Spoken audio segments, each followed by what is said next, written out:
Hello avid royal watchers and welcome back to the channel. In today's news, last October, while Prince Harry and Meghan Markle were on a royal tour in Southern Africa, they made an announcement that has continued to rock the relationship between the royal family and the British media that covers them. Meghan had filed a lawsuit against the Mail on Sunday and its parent company, Associate Newspapers, and Harry wrote a scathing statement about action and his feelings about the press coverage in general. Since then, Meghan and Harry have made their royal exit and the world has changed in major ways, but the case is still moving forward. On Friday morning, both parties will appear virtually in front of a judge for the first time. Here's what to expect. The complaint. At the heart of the complaint is a letter that Meghan wrote her father, Thomas Markle, in August 2018, after he declined to attend their wedding. In the run-up to the ceremony that May, her father participated in a tabloid photo shoot and subsequently was hospitalized for heart problems. In the letter, Meghan wrote that she was upset that her father had chosen to work for the press and hadn't returned her calls. The Mail on Sunday later got a hold of that letter, presumably from Thomas, sometime in the following months. In February, the tabloid published excerpts of Meghan's letter, including snippets of a scanned image.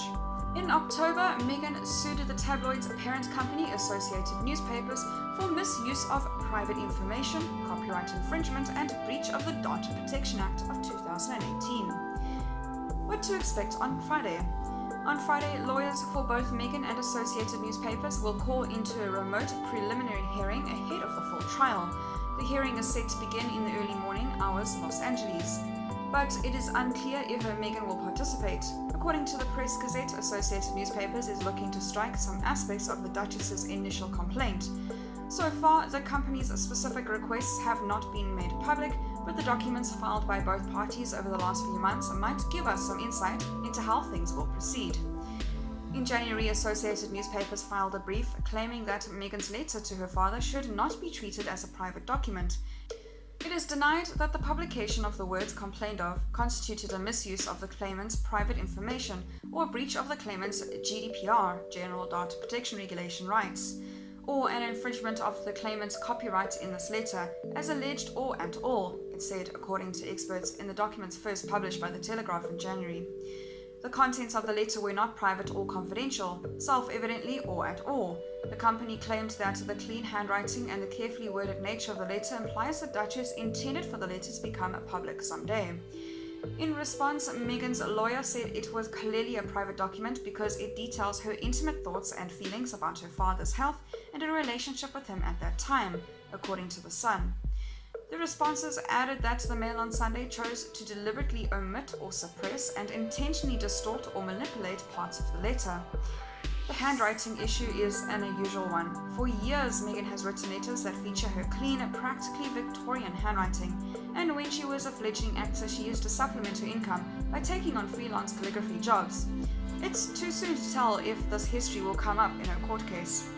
What money has to do with it?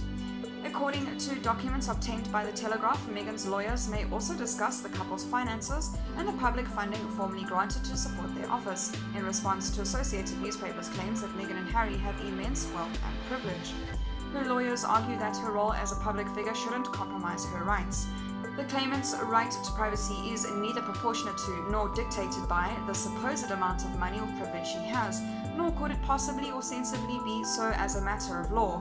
In its analysis of the documents, The Telegraph notes that future hearings might open up discussion of details about royal financing and the behind-the-scenes decision at the palace.